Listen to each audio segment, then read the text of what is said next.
the family. So I'm back, guys. I kept and made a promise. I'm keeping the promise I made to myself and continuing this $1,000 savings challenge that I decided to do last week with you guys.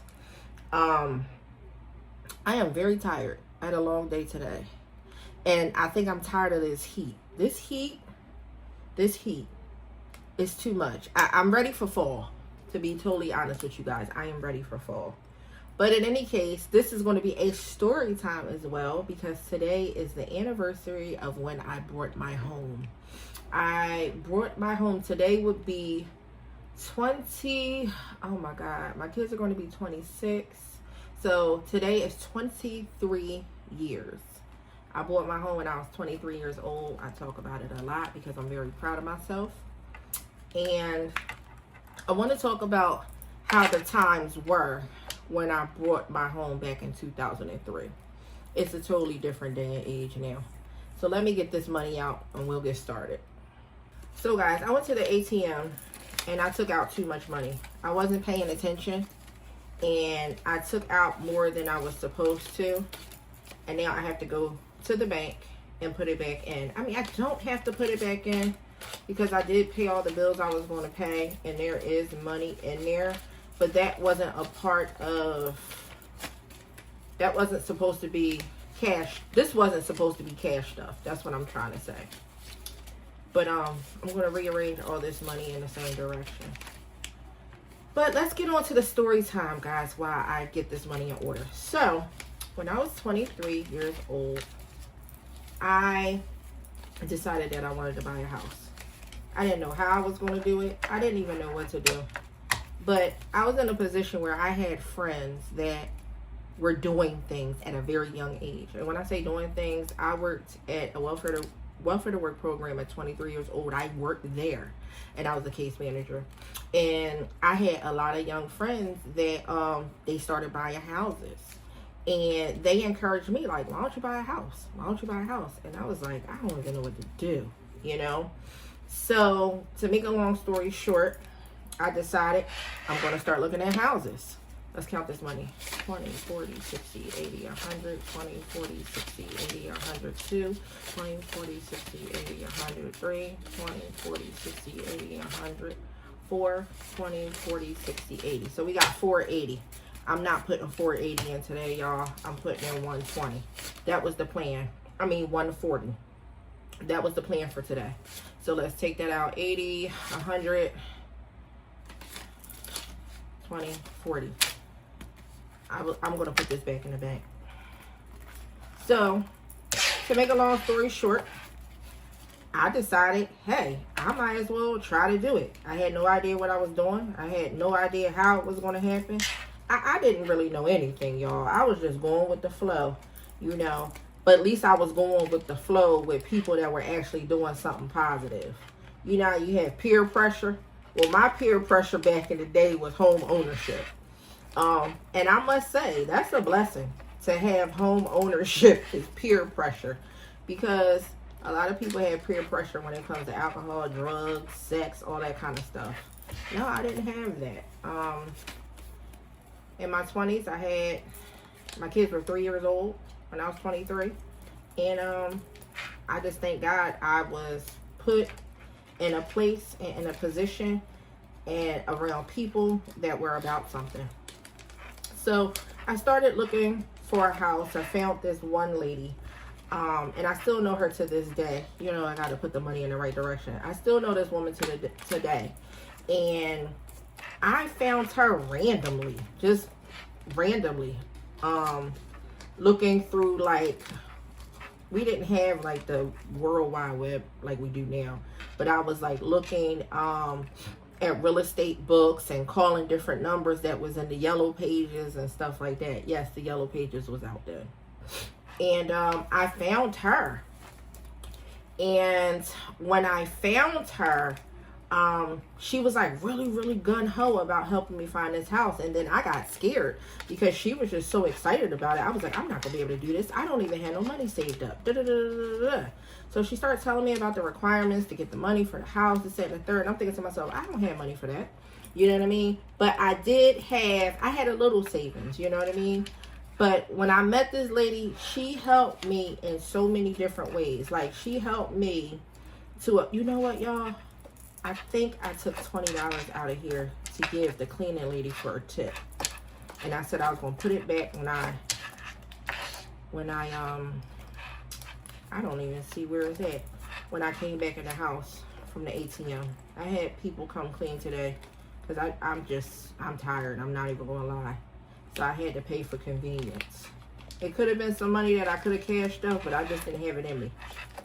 But in any case, yeah, 20 is missing from one of these, so I gotta find it.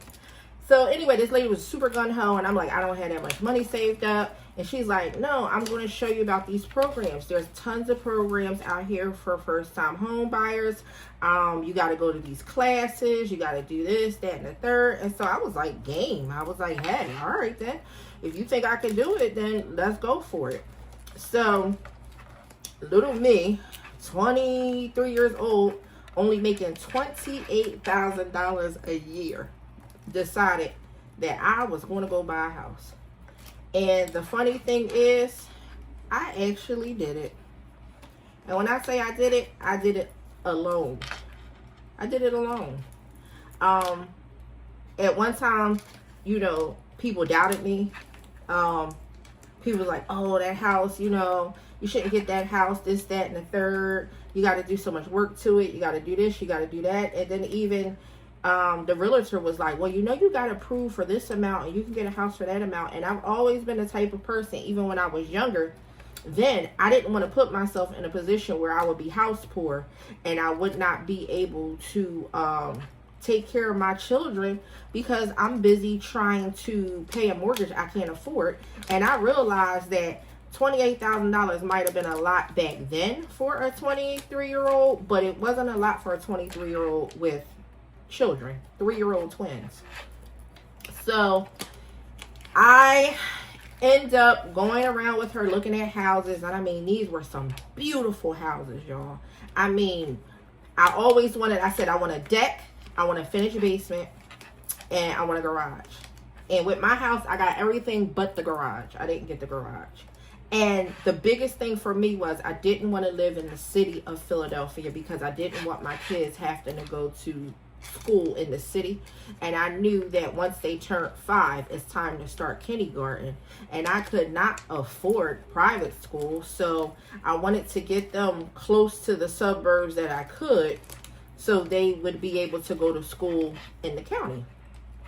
And that's exactly what I did. I did it with a lot of prayer, a lot of requests being made.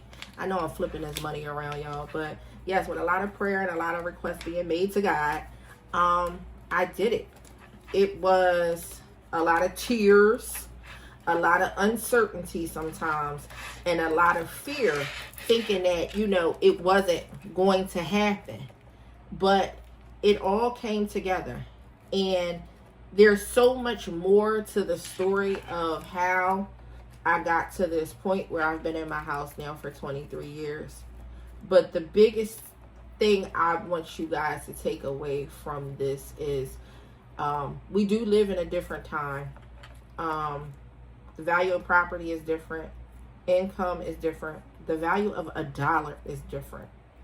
This generation is, you know, they're really not able to be homeowners at the present time the way that me and my friends back then were able to buy property.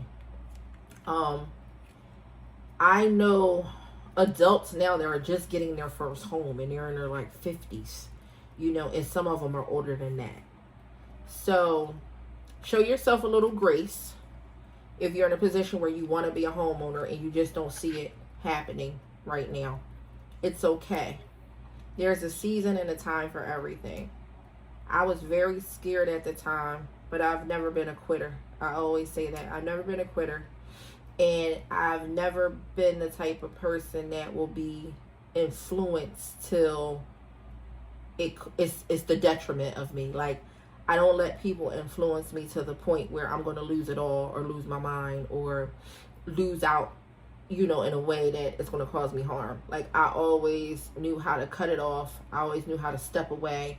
I always knew how to say no.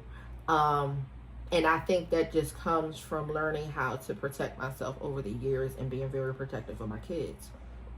So with that being said, I took that same energy and put it into different areas of my life at different seasons of my life. And one of the things that I am most proud of that I applied that to was owning a home at 23 and still in this home. My home looks nothing like it did when I first got it. It definitely was a fixer-upper. It was livable, but it was a fixer-upper. And I did the best that I could. You know what I mean?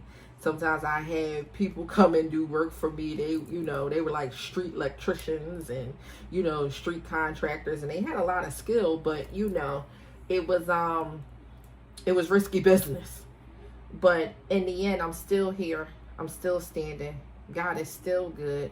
I've always had a roof over my head, clothes on my back, food on the table. My kids don't know anything about struggle.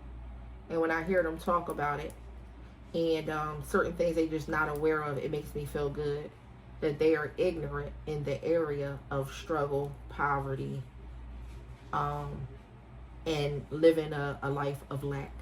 I thank God that they are ignorant in those areas. Because I'm very knowledgeable in those. And it's not that my mother didn't try hard. My mom did very well. She did the best she could. But when you're a single parent, it's rough. It's very rough, especially a single parent that became disabled at a really young age. But with all that being said, listen, guys, we are really, really getting close to finishing this right here. And let's see where we at. 40, 80, 120, 160, 180, 220, 260 to 300. I don't know. I think I'm counting that all wrong. Wait a minute, y'all. 1, 2, 3, 4, 5, 6, 7, 8, 9, 10, 11, 12, 13, 14, 15, 40 times 15. I don't care if y'all talk about me. Yes, I'm pulling out the calculator. 40 times 15. Wow, we're at $600 in this one already. So we're $400 away from the 1,000. Today is my anniversary of my home that I'm still in. God is good. All is well. It's your budget.